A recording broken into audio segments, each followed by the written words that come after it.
Poxa, mas eu vou pagar aluguel e eu vou estar pagando a parcela da compra da minha casa. Por que não? Não, é uma confusão legítima. Então, E o imóvel em financiamento pode ser, como você disse, 2 a 3 vezes mais caro do que o preço do imóvel. Se comprar em leilão, sai pela metade, às vezes. Dando a minha opinião pessoal, né? Direto me perguntam se eu moro em imóvel que eu comprei em leilão. E eu não, eu moro de aluguel.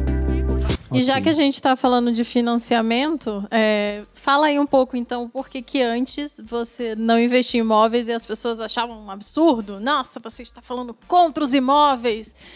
O que o imóvel te fez, afinal? Não, exatamente. Não é que eu não gostasse de imóveis. Eu sempre ouvi falar que leilão era um bom negócio. A Priscila, quando veio essa negociação lá no escritório dela, falou: nossa, o cara comprou o imóvel com um baita de um desconto. Só que era um negócio impraticável pra mim, pô. Ainda mais o imóvel que ela falou, em Copacabana, um terreno. Imagina o preço daquilo, né? E fundo imobiliário, eu gostava muito, eu tinha bastante. Hoje eu tenho menos porque a gente pega imóveis em leilão. Então eu sempre preferi os fundos imobiliários pra não ter concentração e porque, de cara, eu tava comprando um ativo e não fazendo um financiamento pra comprar um imóvel que eu falo que, nossa, agora é meu. Não é. Não é, as pessoas, elas normalmente elas acham que quando elas dão entrada no financiamento, elas compraram a casa própria. Exato. E isso é um engano gigantesco, porque, na verdade, elas vão pagar Vocês estão iniciando a compra.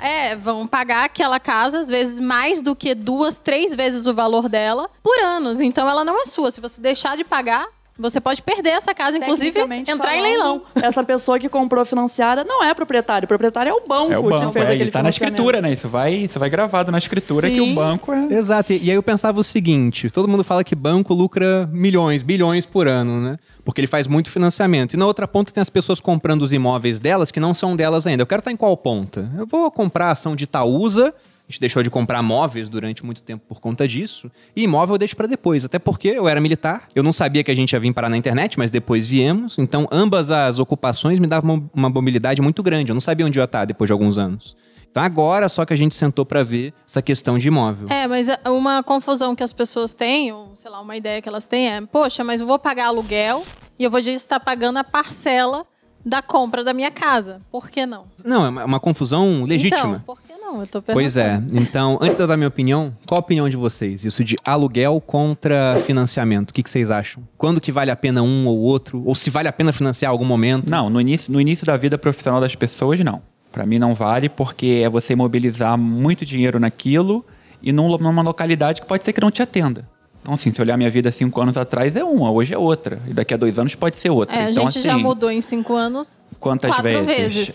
Se tivesse uma casa, por exemplo, se vocês vender. fossem dono daqui e dependesse de vender aqui para poder comprar uma casa, exato, pode levar um bom tempo. Então, assim, e quando a gente quer fazer isso, o tempo demora mais ainda a passar.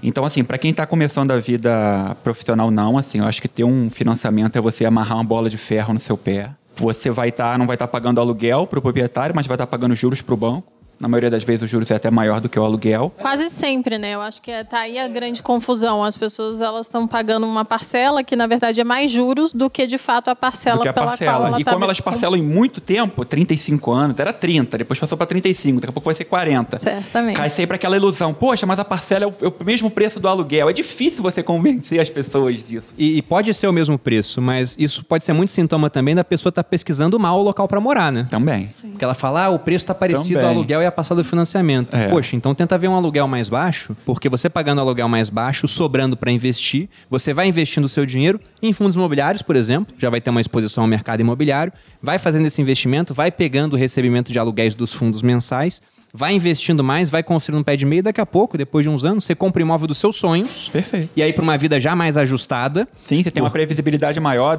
do perfil do imóvel que você precisa. Não, exato, porque se eu e a Malu tivéssemos comprado um imóvel quando a gente casou, a gente teria hoje um imóvel no Rio de Janeiro, que é uma cidade para a qual a gente não pretende voltar para morar. E com dificuldade de vender ele agora. E o mercado carioca está muito atrás, por exemplo, do paulista hoje. Até em fundos imobiliários, essa estratégia de comprar o imóvel com vacância. Você tem fundos imobiliários no Rio, o Torre Almirante, que é um baita de um prédio, centro da cidade. Só que o Torre Almirante, ele tá com um bom desconto pro valor de patrimônio dele há quase 6 anos, pô. E não tem a menor perspectiva de que vai melhorar. Exato, então tem esse ponto. Mas, nossa, então é proibido fazer o financiamento? Depende muito da taxa de juros. Hoje a gente vive um momento de um juros excepcionalmente baixo. Agora, durante boa parte da história do Brasil, com juros altíssimos, o financiamento foi a maior arma de destruição de riqueza dentro da sociedade brasileira.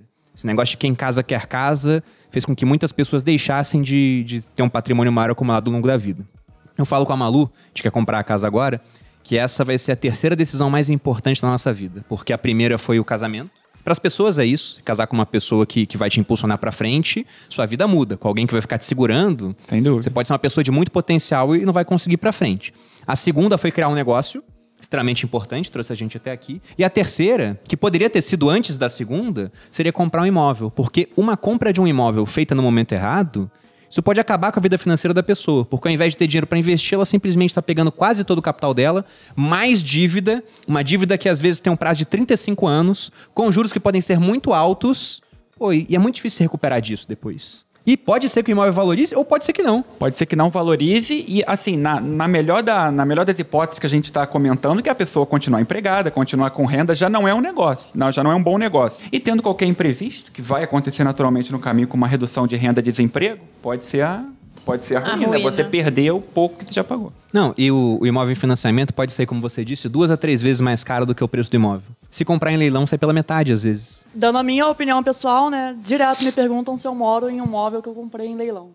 E eu não, eu moro de aluguel e continuo... Farsante! Pretendo continuar muito tempo assim, porque eu poderia comprar aquele apartamento que eu moro, mas eu iria imobilizar o capital para viver, não iria me gerar retorno nenhum. Então, prefiro pagar aluguel todo mês e usar o capital. Usar o capital para reinvestir até em outros comprar imóveis. Outro imóvel em leilão e aí tudo bem. Deixar imobilizado grande parte ali, porque eu sei que eu vou ter retorno com aquele dinheiro que eu deixei imobilizado. Mas não para morar. Para morar, moro de aluguel e uso dinheiro. Até porque você está começando agora, exatamente, né, Priscila? Usa o conhecimento para aumentar o patrimônio. Para aumentar o seu patrimônio. É o nosso caso agora. A gente chegou a ter quantos imóveis já com os leilões? Sei lá, 7 imóveis. De uma vez. E não moramos em nenhum deles, Sim. porque a gente está comprando imóvel para vender. A gente segue pagando aluguel, inclusive. A gente tem vários imóveis e nenhum deles a gente mora. Fazendo podcast é de casa na nossa própria casa, só que não. Só que não, exatamente.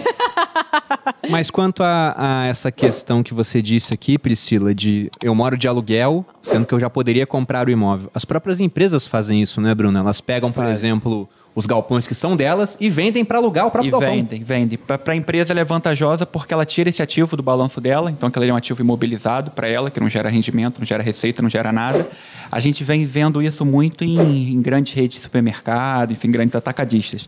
Elas eram donas dos imóveis, vendem, conseguem aquele dinheiro da venda para investir no próprio negócio e pagam o aluguel mensalmente. É melhor, ela consegue uma rentabilidade maior com aquele dinheiro da venda investindo no negócio do que investido num imóvel lá, num galpão, enfim, que ela usa.